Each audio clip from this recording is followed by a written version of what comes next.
show as I go one-on-one with Andrew Denton. He stole my notes.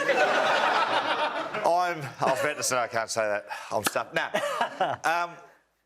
Andrew, don't be nervous. I suppose first question I was going to say why the Rabbitohs, but why rugby league?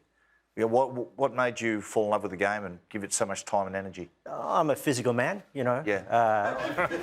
Obviously, body contact, violence is what I'm about. And, so it was the game that suited me. And, you know, any game that can take someone like Brian Fletcher, who in any other society would be in a prison, and make him into a semi-respectable man, almost walking upright, is my game. Yeah. You're a massive South man. And was there a moment or a player that made you fall in love with the Bunnies?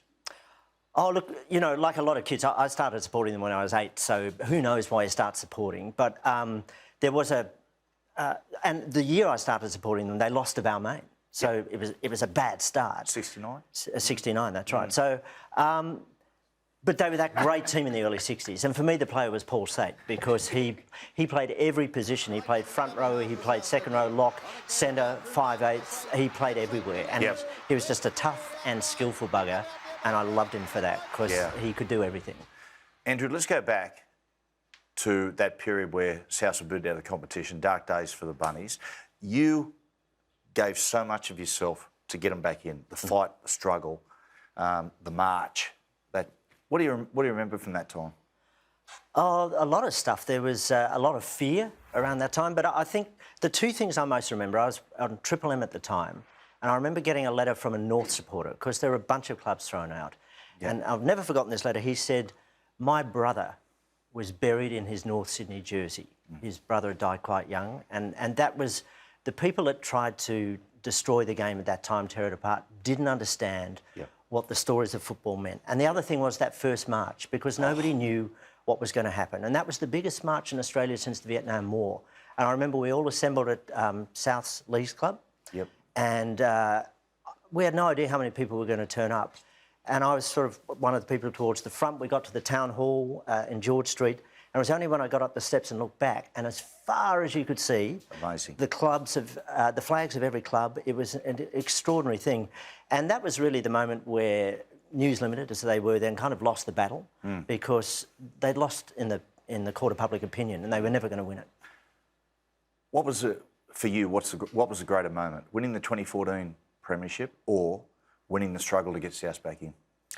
Well, I think the 2014 premiership was actually, you know, I was only slightly taller than I am now when they last won a premiership. I was just a little kid. That was such an emotional moment, to be in that ground, to see grown men and women crying. I've actually never experienced that kind of mass emotion before, so that's hard to beat. But obviously, if we hadn't got back in the comp, we would never have had that moment.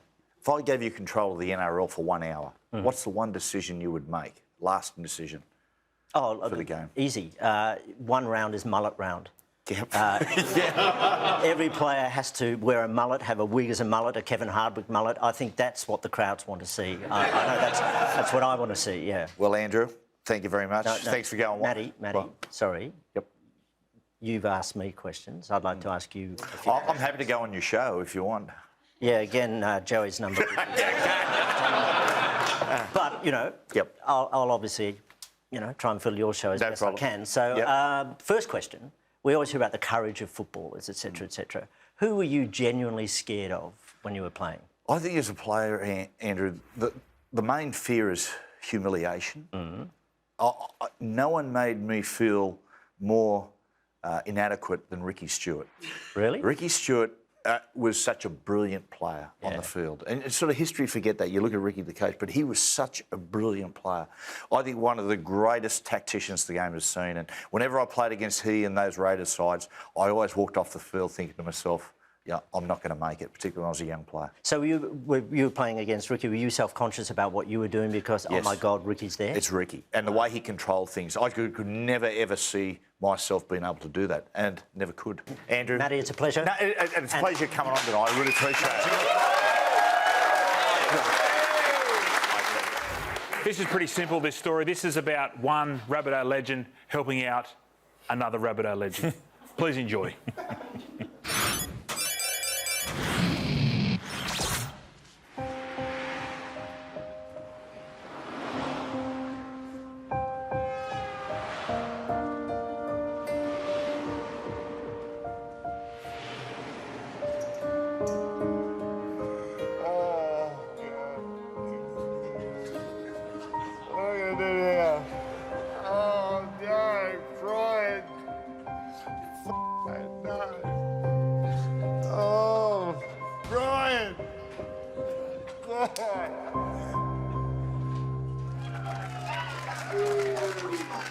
Do you think about getting a transplant or something like that? Like, is that possible? Yeah, I don't know. I'm not too sure if that's a thing. No? Yeah. Would you be open to it, though? What are you proposing? What? Well, I'm just saying. I mean, I've got one here that I don't need. Look at that. You! Watch that show, boys. Goodness me, how good was I then? You see that, Mick? I taught Andrew Denton a few things tonight. How's he got his own show? Can I talk to you for a minute, Fletch? It's not about the glory hole, level 1. It's about what you were saying on the show that tonight. Did you really help a fellow bunny out? Mate, are you serious? Yeah, deadly. I would love to. You know what? I'd be honoured to give you my finger. You know, I see a lot of me in you. You remind me of a young Brian Fletcher. I'd be happy to. Oh, thanks, mate. No, just so you know, we're nothing alike, but I'll take your finger. That's exactly what a young Fletcher'd say. God, I love that kid. Why did you want to help Angus? Pretty simple, Tim. I really, really like to help people. I'm a nice guy and I'm a decent human being.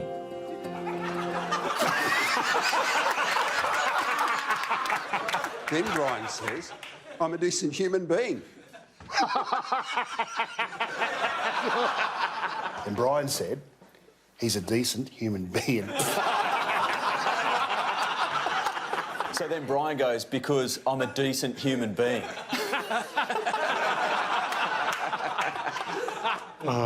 You good now? Shall we start the interview? Okay. So what was the first step in the process? First step in the process was making sure that we were going to be a match, and of course, I knew we were going to be. OK, sorry. Brian, Angus, thank you both very much for coming in. No problem, Doc. Great to be here. Excellent. Now, I've looked at both your records, and according to this, you're both back rowers, and you're both willing to leave a team for cash elsewhere. So, in my professional opinion, you're a perfect match. Yes! Woo! Told you we were alike. Now, part of me is going to be part of you. Is it too late to pull out of this, Doc? Unfortunately, it is, Angus. I've already spent the Medicare money I get for this one, so let's cut that sucker off, eh? Told you we're in good hands. Or fingers. You're a genius. Were you worried, Brian? Not in the slightest, Shero. When the big day finally arrived, I was super excited. I couldn't control myself, really. I'm really looking forward to this. How are you feeling? To be honest, Fletch, I'm absolutely terrified. Terrified? Why? It's not every day you get a premiership-winning finger. I'd be ecstatic. This is going to be so good. This is it. This time I know it's the real thing. Tonight on Celebrity Surgery, footballer Brian Fletcher donates his deformed finger to Rabbitohs legend Angus Crichton. Were you nervous watching the boys go into surgery? Yeah, for Angus I was. Yeah, I was very nervous for Angus. He's a great kid, great back rower. Actually reminds me of a young Nathan Hindmarsh. What about Fletch? No, I couldn't give a about that bloke.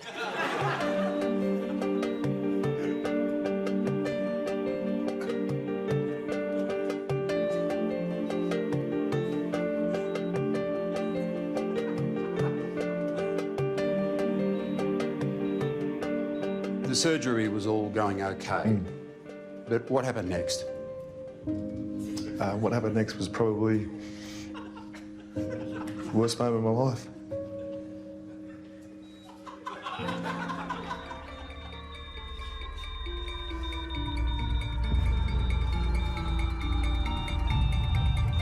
We're losing him. Start compression, It's code blue. I need help in here now. Need to stop this bleeding. I need a clamp. Give me a clamp. Clamp. We've got a lot of blood here. Too much blood. Where's this blood coming from? Bucket! Stay with me, mate. I can't lose another one this week. Brian! Stay with us, Brian! Do you know what happened next? I do, Shero. I get a little bit emotional thinking about this. So there was a white light and I was drawn to it and I just walked towards it. Are you saying you're on your way to heaven? Oh, no, no. I went down. I went straight down. I haven't been down that far since I was in a Thai prison. Uh-oh, 3 o'clock, boys. You know what time is? Tequila and orgy time. Party. Adolf. No, not you, buddy. You're sick. Shit. What's happening to me? Brian! No! Brian! Thank God he's back. Where am I? You're in the hospital, Brian. We saved you. No, it's orgy time. Do you recall the moment when the doctor came out into the waiting room to see you? It was close. It was so close. Close to losing your best friend. Close to losing him. Off Shero. I was more pissed off they revived the fat. Now all I hear about is some orgy he was going to have in hell with Father Ted. So, Brian, what happened next? Surgery went well. We recovered okay, but apparently Angus started to have a few issues. Sam, you're close to Angus? Yeah, I'm extremely close with Angus. I see him as a young Sam Burgess, really. So in the weeks following the surgery, you were across his progress. What did you notice? Probably the most concerning thing is every time we'd go out for lunch, he'd always insist on dragging us to a Thai massage place. That's when I knew something's not quite right with Angus. In breaking news tonight, South Sydney star Angus Crichton has been arrested alongside former footballers Brett Finch, Anthony Bibiano and Luke Waterhouse. The 22-year-old, who's been described as a young Gordon Tallis, has been accused of alleged workplace abuses. Firstly, there was that incident on the bus last week where he was caught screaming abuse at people from Western Sydney. And now there's these allegations of overworking foreign nationals. It's like he's a different person. Below average wage for this below average product. He's basically gone from a South Sydney superstar to an eastern suburbs wanker. Angus, thank you for coming in. Listen, I've had a look over the results here, and I have to be honest, I am a little concerned about the transplant. You're concerned, Doc. Look at this.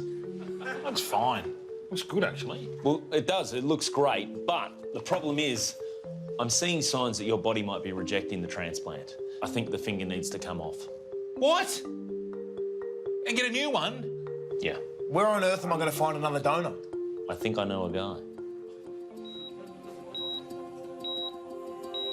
Oh, Angus, you're awake. How do you feel? I feel good, Doc. How'd the transplant go? I'm happy to report it was a complete success. Who was the new donor? Actually, he wanted to meet you. Jonathan, come in. Hello, Angus.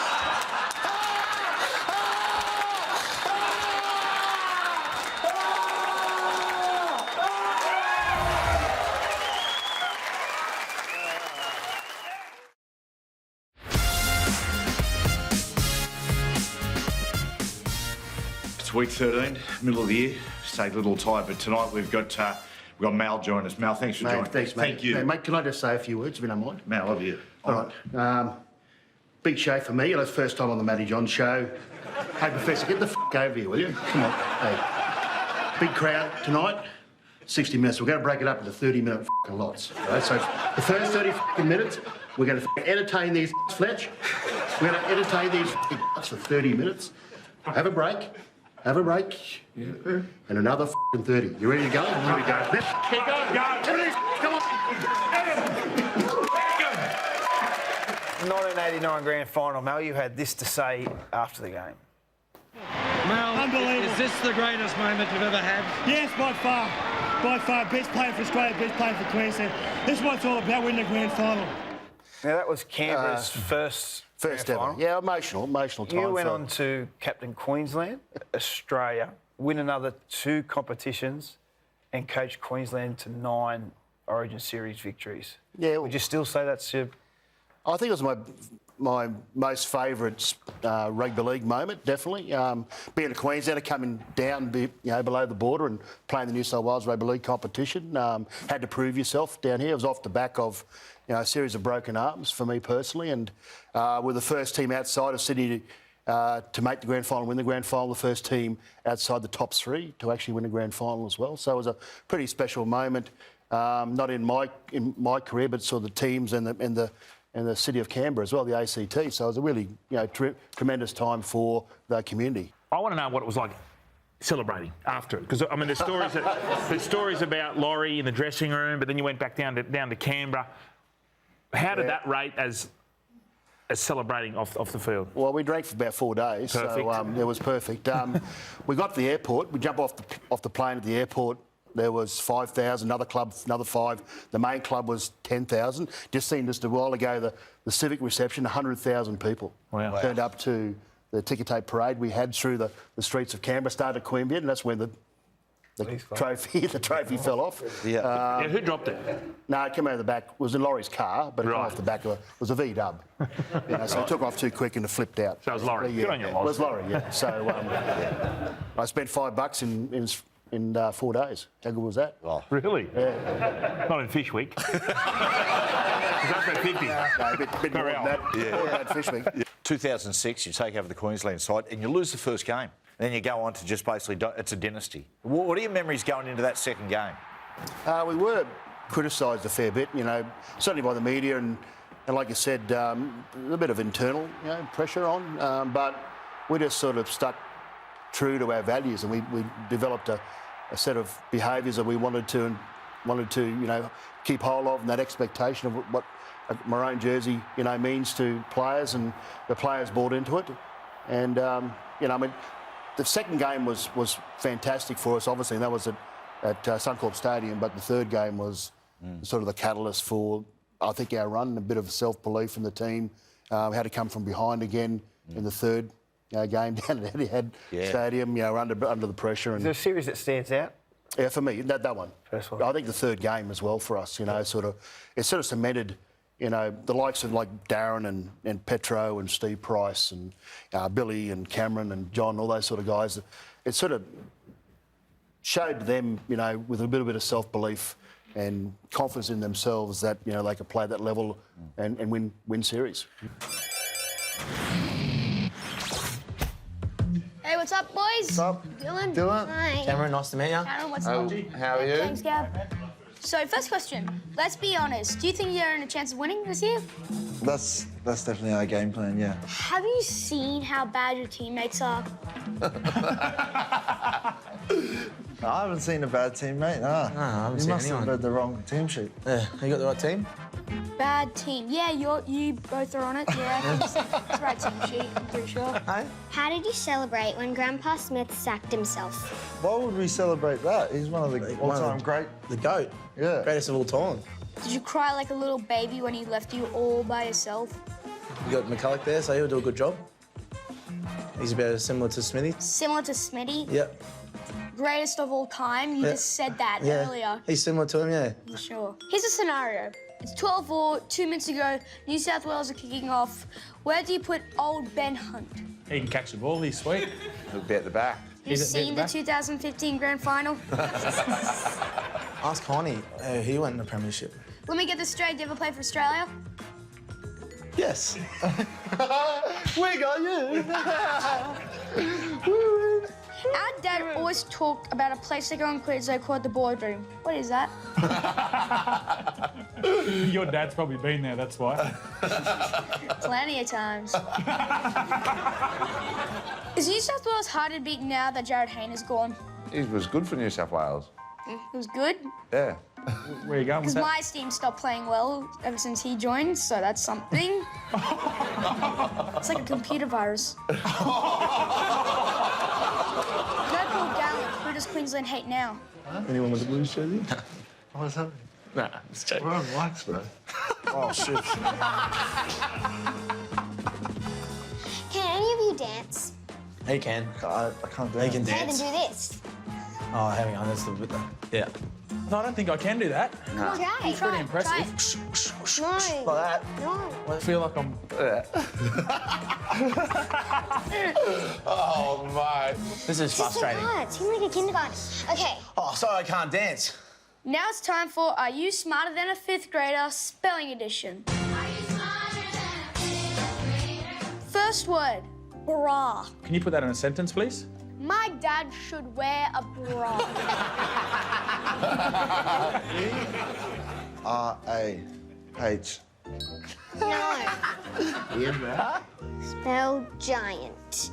Giant. Giant. Can you put that one in a sentence for me, please?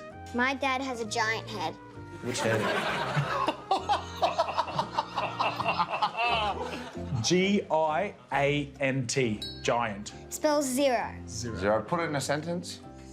Zero people watch Queenslanders only. I want to tell. Z-E-R-0. Oh, Z-E-R-0. Next word, kisses. Can you put it in a sentence, please? Michael Ennis kisses ass. Yes, give me a kiss. Yeah, gross. I don't think we'll ever put that on television. K-I-S-S-E-S. Spell sugar daddy. Can you put it in a sentence for us? Wayne Bennett is a sugar daddy. Capital S, U-G-A-R hyphen D-A-D-D-Y. All right, final word. Endings. In a sentence, please. When Gordon Tallis goes for a massage, he always asks for a Yes, right, we're done. We're done. Thank you very much, boys. No more. No more. You told me to. No, I didn't. No, I didn't. Why was that on there? Because I just, listen, thank the boys, thank the boys. Thanks, Luca. Thank you. Okay. Thanks, Dylan. Thank you. Thank you. Thank you. Thanks, guys. Cameron. Thank you. You're welcome, guys. Thanks for having us.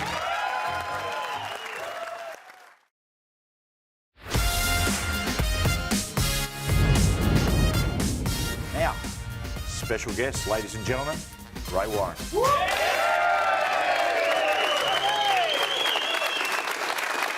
Thanks for joining us, mate. My pleasure, Matthew. It's an absolute pleasure to be with you. I read you grew up in Juno. You always wanted to be a commentator. Yeah. In sports. But your first job, you're a copper.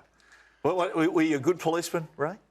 Well, I was a policeman, yeah. I started out as an apprentice fitter on the railway. Yep. If you come from Juno, you pretty much work on the railway or you don't work. Then I joined the police cadets, and then I became a probationary constable.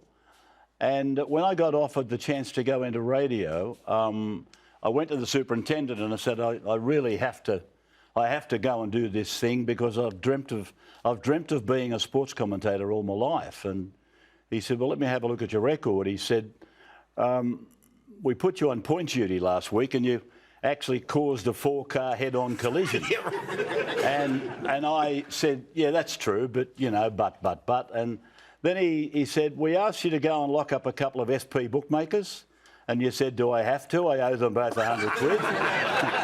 So it was a fait accompli. He said to me, go with my blessing, son, you know. And I went across country to Young and I started calling football and doing all the things that I had done as a kid. But what I was doing as a kid was totally simulated. I was rolling marbles down a slope and calling them as horses, sitting in trees and pretending to be Frank Hyde or John O'Reilly, sitting up the same tree pretending to be Alan McGilvray. You know, I never really wanted to be a great sports person, but I wanted to be the bloke that could call the sport, and God gave me a chance, and I'm forever thankful. Players prepare for State of Origin very differently from normal premiership games. Do you, Raps? Oh, yeah. Well, it's the same thing again that I would do for a club game, but 2 hours for a club game and a couple of days. Yeah, a couple of days for an Origin, because I like to write everything down, Matthew. I haven't grabbed the new technology all that brilliantly, so I write things down, so I'm fairly slow. But I feel that... I haven't gripped it either. There you go. But by writing things down, I find that I can just about remember everything without referring to the notes, which is a faculty that I've still got. There's a few I haven't, but I've still got a couple left, yeah. I asked you your two greatest Origin moments you've called. Yeah. We're going to have a look at a couple. Now, the first one was the Mark Coyne try in '94. Trailing 12-10. Langer pushing it wide. Walters onward. Khan joins in. Floats the pass for Renoff. Renoff down the touchline. Beats one. Gets it in field. Hancock gets it on. Queenslander coming back. Darren Smith for Langer. Langer gets it away. Here's the big fella. Gets the pass on. Coyne goes for the corner and gets the try. Queensland. That's not a try. That's a miracle. That's not a try. That's a miracle. Yeah. Good story surrounding that. Mark Coyne and Phil Gould are very close friends. And Mark loves every time we replay that try, as you would. And about 2 years ago, I again used the word miracle to describe a try. And a text came through from Mark Coyne to Phil Gould in the box next to me. Tell Rabbits not to call any other try a miracle. That's the only miracle. Yeah. The other one was the Billy Slater try. It was a moment where Billy went from being a very good footballer to a superstar. Let's have a look at that. Darren Lockout, he kicks. Slater's picked it up. Was he onside? Slater down the ground. He kicks again. He'll get there. He's over. Billy Slater. He has scored one of the great Origin tries. Does Gus still think he was offside? I don't know. Gus changes his mind from day to day. I'm not quite sure. Interesting to note there that Billy was playing on the wing. Yeah. Yeah, he's a great player. I think he's the best fullback I've ever seen. And this is a very emotional year for him, I would imagine. Yeah, last series. Geez, you've called some great games. Is there one that really stands out as your favourite? I enjoyed the Newcastle Grand Final in '97. I'm not saying that to pump up your tyre. I enjoyed it. But I think the Grand Final that I saw here a few years ago between the Cowboys and Brisbane, I really loved that. And I must say I didn't do football between '86 and '91, so. A lot of people tell me the '89 Grand Final was the best, but I wasn't calling then because I'd been moved aside. That's okay. How difficult was that for you? That was like the end of a dream. I just told you earlier, I was living my dream I was 6 years of age when I decided what I wanted to be. And to lose my job, mainly through the fear of flying, I think, I was broken-hearted, really. I got very bitter, very twisted. I wouldn't even watch the football, wouldn't go to the football or anything. Rabs, people imitate your commentary and your voice often. It's a fantastic compliment. You used to see it as a put-down. Yeah, I did. Funny thing, maybe I didn't have a sense of humour, but I remember vividly doing an Amco Cup match way back in the 70s, I think, and we went back to the pub for a drink, and Balmain had played, and Ronnie Ryan, he takes me off probably as well as anybody. Yep. Him and Johnny Elias are sitting over in the corner, and they're both, taking me off. And I went over and I said, listen, if you want to take the mickey out of me, come over and talk to me. Don't sit over in the corner doing it, You said that to Johnny Elias. Yeah. Yeah. We make mistakes, Matt. Yeah, we do. You're talking to me, I know that. Yeah. Rabs, do you ever turn up? Have you ever turned up for a game and thought, I don't want to be here? When flying's involved, I've still got to fly back. So I don't want to be there. That's been me all my life. I can't help it. I'm a railway boy, son of a railway fettler. And I've had this fear of flying, but no, when I get there, I've always wanted to be there. I just love the game, and I get paid to work, and I can't believe that, you know. I said that when I was guest speaking one day, and I didn't know Kerry Packer was at the back of the audience. This big booming voice, he said, well, if you'll do it for nothing, give me back what I've already paid you. So, Matt, yeah, no, I love what I do. I'm probably preempting another question that you'll ask me. I'm petrified of retirement, to be honest with you. And it's going to be hard to put this game down, you know. What do you think what would you do, Rabs? I don't know, mate. We'll put it this way. I'll ask you a different question. It's unfair. Origin 2020. Yeah. Can we expect you to be calling? I would not think so. No, I would not think so. But I've got a few doctors. You know that. I'm a part-time hypochondriac. You know. You ask me. Mate, I hear you full-time. Yeah, I was thinking when I do retire, I might become a full-time hypochondriac. But the 3 doctors that I see have all said the same thing. You know, you're probably the hardest patient we've got, the worst patient we've got. And if you retire, you're going to be doubly worse than you are now. I think players always feel better when you're calling their name. I was talking to a couple of young players the other day, and I was talking about it, and they said it's surreal to hear, like they grew up listening to you, to hear you calling their names. I mean, that's a great rap, Rabs. Yeah, but that sort of chokes me up a bit, yeah. Yeah, I appreciate you telling me that, yeah. Well, Rabs, what else can we talk about here? Last question, tough one. I'm glad you wrote this down.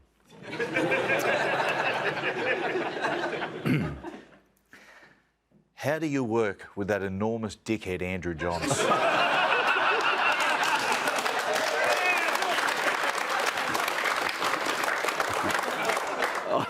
I thought you were going to say Gus. Neither of them are dickheads. I love working with all of them.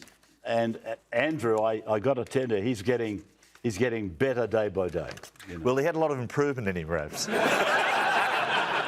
Yeah, well, that's been part of my my logo. You know, if I take him on rough, you've got something to work with. Good call. And he's starting to shine, you know. He's starting to shine. Rabs, thank you for your contribution to the game. I think it's up there with some of our greatest ever players, and good luck for the call on Wednesday night. Ray Warren, everyone. Well, tonight on The Late Show with Matthew Johns, I induct Billy Slater into one of the most exclusive clubs in the world, the 300 Club. For the very first time, we take cameras deep inside this exclusive club. Please sit back and enjoy. Since time began, humans have gathered for a common cause.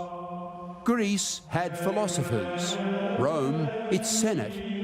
Masons met in lodges, lords in their house, and invitations are hard-earned. But in this secluded corner of Western Sydney, there is another assembly for the ages. Here sit the men of the 300 Club. I wear this number on my head as a symbol of how we led, of how we pillaged, of how we plundered, to become the legends of the Great 300. Yay 300! Welcome, gentlemen. Well, we're here for a very special reason tonight. We're here to welcome Billy Slater into the 300 Club. Yeah, really well. And what, Corey? Thurston. JD. And Thurston's here as well. All right, first order of business, gentlemen. It's come to my attention that a few of you backs have been using the forwards' toilets. All right, that's not on. You know the rules. Don't do it again. Hindy, I want to know why the forwards get their own toilets. Why do forwards get their own toilets? Why the hell? We were out there for 300 games actually playing.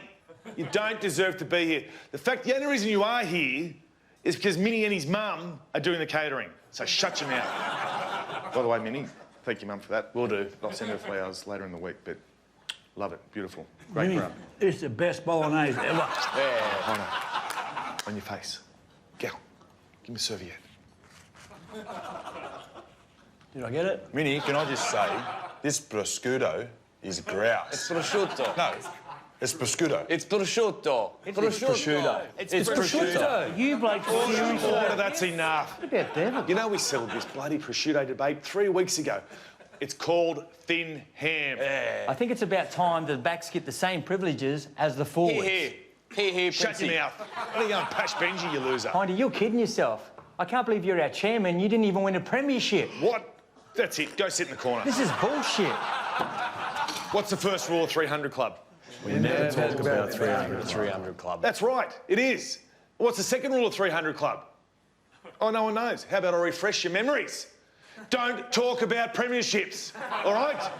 Never. I made these rules up. No, I didn't. No, it's for a whole bunch of us. Isn't that right, Noddy? I won it in 99. Well, it's for Rico as well. 2002. I know. You haven't won one. Louis. 2003, 2016. Langers. I've won 3, mate. Bar. 4. Corey. 2006. Minnie. 2002, 2013. Cliffy. 87, 96. Get out. Get out. Come here, Cliffy. Snapper. Run off me, Beaver. Hit that hole. Get out. All right, I'll go. I will go. But know this, you bunch of elitists in your stupid 300 club. Screw ya! The greatest players in the world haven't played 300 games. Of the history of rugby league. Wally Lewis, Mal Meninga, Joey Johns, Greg Alexander, Matthew Johns.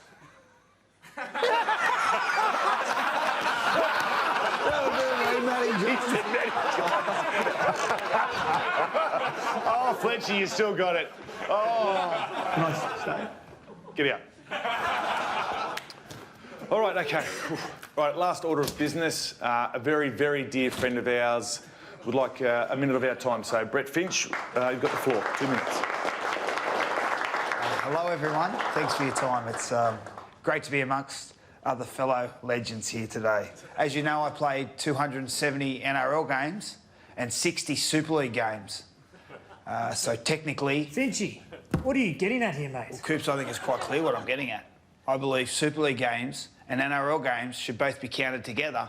Therefore, I've played 300 games. You're a joker, Finchy. You're a joker. It's not even a real cock. Come on. No. Please. No way. I played all those games. No way. Not very well, but I played all those games. Well, if that's the case, and we're counting all Super League games, I want rep games counted as well. Here. Oh, well, Lockie and I will start the 400 Club then. That's right, mate. You tell them. Oh, wait a second. We're going to count Super League games and rep games?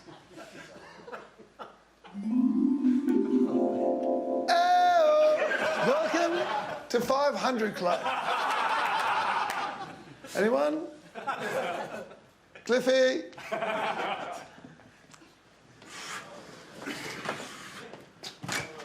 That was a waste of time.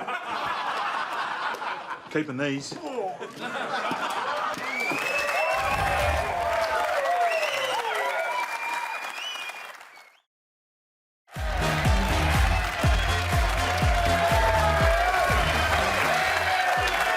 back to the show. Let's go straight over to Fletch with the session. Thank you very much, Matty. Smithy, thanks for joining us. Now, we're going to do something a little bit different tonight. Okay. We're going to get one lucky member of the audience to come and sit with me and ask Cameron, some questions. Yeah. So we're going to do it a bit like, New Price is Right. Let's go.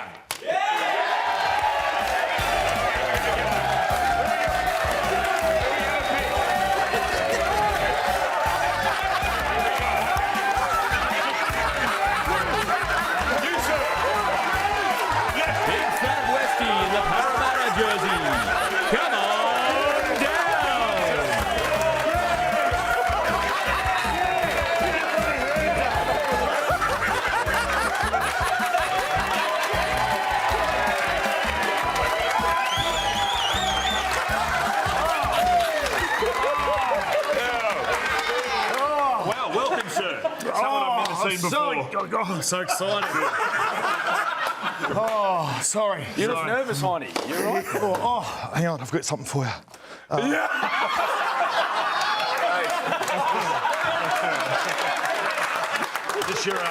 Just your appearance fee for tonight. That's all. All right, ladies. Only 2 more instalments. All right, ladies and gentlemen, it's now time for the session. Would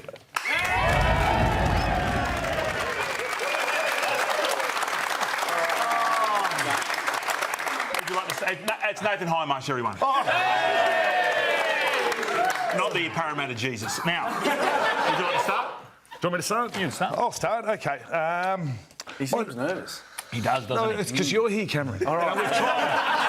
We have tried for so long to get you on this show I know. and to be interviewed by us too, but you just keep knocking us back. Why is that? Well, most times you come in, it's in Origin camp or Australian camp, and I've got a lot of commitments, boys, so you blokes are sort of last in the pack. That's fair enough, because we went to the records and we had a look at this. In 2016, I think you got player of the match, and we interviewed you in a live cross. Yes. Have a look at that, please. Yes. Cam, Heine, mate, how are you? I'm very good, Heine. Congratulations, first of all, being equal leaders of the competition. That's outstanding. Yeah, thank you. Yeah, thanks. What about Fletcher and I coming down and having a chat with you this year sometime? What's the go there? You going to say yes? You're going to be nice to me? Always. I don't know, mate. I'll watch a few of your interviews. Oh, there we go. The first half of the season, see what type of form you're in, and then you might get an invite down here. Well, see, Cameron, we can't talk to JT anymore, so we need to have a foil for Hindy. Otherwise, Hindy's got no role on the show. Come on, mate. Mate, you wouldn't get invited on that show if Fletch wasn't there anyway.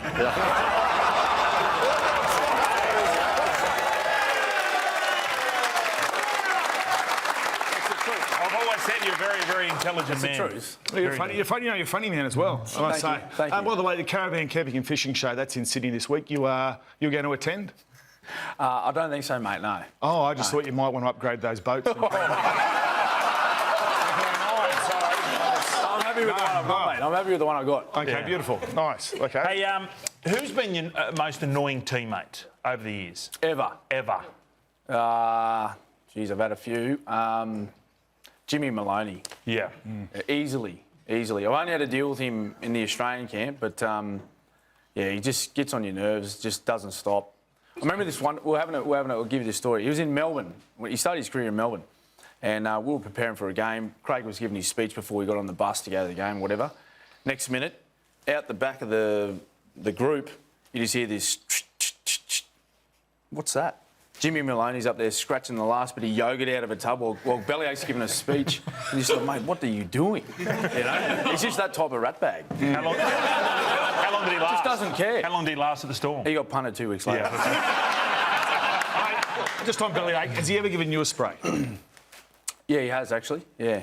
2003. We were doing a bit of training, and I couldn't hit a target at all, and he asked me politely to try and improve my passing, or else he'd find someone else to fill the position of dummy half. So since then, never had a spray at you? No. Wow. No. He's looked after me, I think. You are the teacher's pet. All right. A couple of years ago in the Australian camp, we caught it on video when the Australian side, most of the Australian side, started singing the Queensland victory song. Yeah. What was all that about? Was there any New South Welshmen in the team? Yes. Were you there? No, he wasn't there. I remember the game. I remember the game. That was a joke. No, I remember the game. It was in Townsville. And I don't know who started it. It just started up, and then we started singing, obviously, the wrong thing. Yeah. No, I liked it. Well, how does the song go? It's quite catchy. Have you not heard it the last 10 years?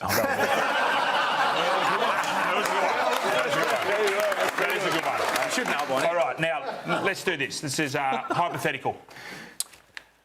Brodie Croft goes down, young Rolly Jacks goes down. Who would you prefer? Who would you rather have half-back? The much maligned at the moment Jackson Hastings, right, or the even more maligned Cooper Cronk? Coops, obviously. Right, yeah. okay. Get him straight back. Okay, cool. Would you? Yeah, of course. Okay. Yeah. Why wouldn't I? No, I don't know. I'm just wondering. Okay. Mate, he's playing all right, isn't he? Yeah. I think he's going good. Okay. Out of 10, what do you rate him this year so far for the Roosters? Well, what's best, 1 or 10? It's too good. Trying to slip it 10 minutes in, Vinny. Some of the greatest TV we've ever seen as you walked off in the Cronulla Sports. No, but what were they saying to you? Can you remember what they were saying or what went on? Yeah, I can. I can't repeat it here, though. No. I got a fair bit of feedback. Yeah. How many people were there, you reckon? Well, look, it was a bit of a blur. There were people hanging over the railings and phones were like this. Fair enough. And, I do remember after the game, though, one of my staff members coming up to me, because I obviously didn't... one of your staff members? one of the team staff. One of the team staff. Okay. And, not like a sweet. You look like a butler. Not my That's just how it came across. And they said, mate, you should have seen them. They were running down from the back row of the grandstand to come and just give it to me. Yeah. So, of all places, Shark Park, seriously. Mate, Chetch, what was he thinking? Do you want to ask anything about 2009 when they robbed you?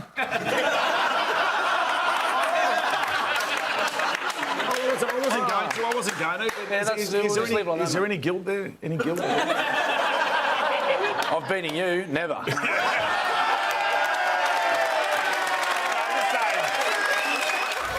Ivan Cleary.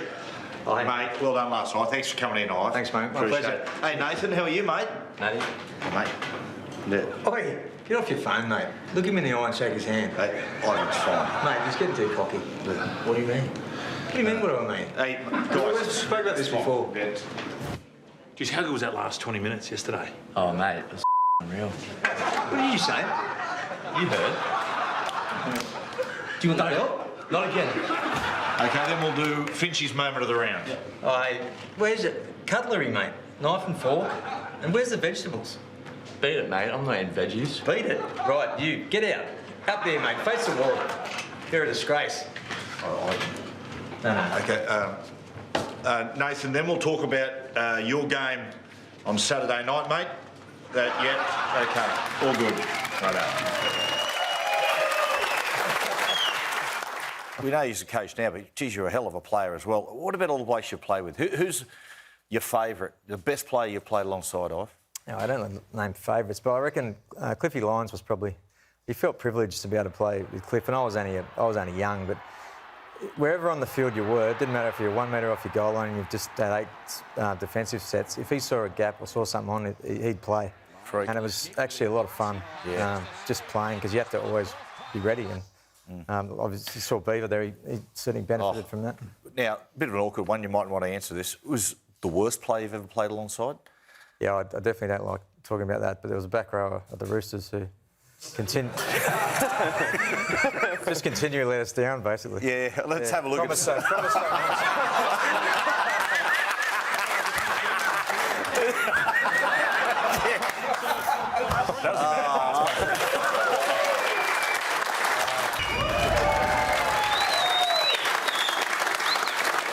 Now, Jimmy, did you see last week's show? We had Cameron Smith on here, your former captain of the Melbourne Storm. Yep. Did you see this? I heard about it. Right. Have a look at this. Who's been your most annoying teammate over the years? Ever. Geez, I've had a few. Jimmy Maloney. Yeah. He started his career in Melbourne, and we were preparing for a game. Craig was giving his speech before we got on the bus to go to the game, whatever. Next minute, out the back of the group, you just hear this... What's that?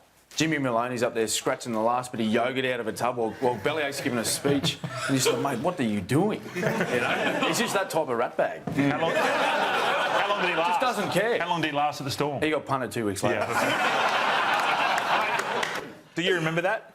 Yeah, I do. Yeah, I do. Willie Chambers tells the story very funny. So it's true? It was true, yeah. So you mentioned up there that you and Bellyache got on pretty well? Yep.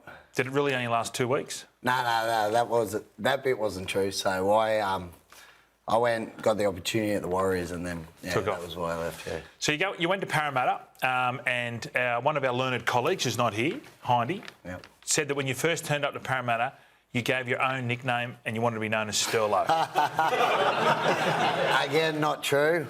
Actually, Finchie back here, mate, he was the one that gave me that. We had a bonding night the first night and tore into the drink, and I don't remember a whole lot of it, but I woke up the next morning and Finchie's calling me Sterlo. Because he wants to be known as Ray Price.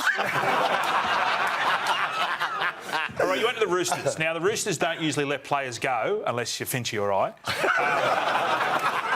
Or you, yeah, but you were playing, you were at the top of your game, won a competition for them. What happened there? Yeah, look, I think it was more they made the call. I think, obviously, Jackson Hastings was there. I think it was... That worked out well. Yeah, I think it was more a case of, you know, they thought, you know, the price, you know, they could keep him against the price they could get me. And I think we had about 9 guys off contract, so Roger left and I left, so... Did you go for more money somewhere else? Or I got more money somewhere else. Right. But I was happy. And then have you got more money further on? Yeah, I keep getting more money. So I'm going to say, by 2020, what's going to happen? You'll be the highest player to play in the comp. Yeah. All right, Origin. Let's fast forward to Origin. Who's going to be your halves partner? I don't know. Come on. Yeah, I've You're at the actually session. got no idea. You're at the session. Yeah, look, You've got to come clean at the session. All right, I'd love to give you one, but I don't know. All right, I'll go out on a limb and say if they go like a genuine half, maybe like a Kiri. Right. If they go like a ball player, like big body that they're talking, maybe a Wade Graham, maybe Jack Bird, maybe 7? something. Yeah, I don't know which way they're going to go. All right, that's a boring answer. Yeah, Let's talk about question. this will be good. You and Paul Gallen go out for a weekend. What do you guys get up to? Oh, me and Gal. I probably end up, we charge up, I can't keep up, and Gal starts going a bit mental and I end up babysitting him. Really? Yeah. What does he get? Was he fire up? Yeah, he does fire up. Does he ever talk about how much he hates Gordon? No. Because that'd be a good fight. I never asked him. Maybe I should ask. You ask him. I ask Gordon all the time. He's looking for Sonny. Maybe he can fight Gordy. Yeah. There we go. We might organise that in the session. OK, before we go, here's my last question. You were at another network. We'll call it the show, talks about footy. And it was on a Thursday night, and you came out with a saying called barbecuing alone, and it took off. I'd never heard of anything like that before. Where did you come up with that analogy? It was on, I actually heard on 2.5 Men. Remember that show, Charlie Sheen show and that? Love Charlie Sheen. Yeah. Who doesn't? So that's where I first heard it, and I thought, mate, that's so clever. So I just, that's how I referred to it. All right, where are Penrith going to finish this year before we go? First. Good on you, mate. Well done. Cheers, Thank you very much.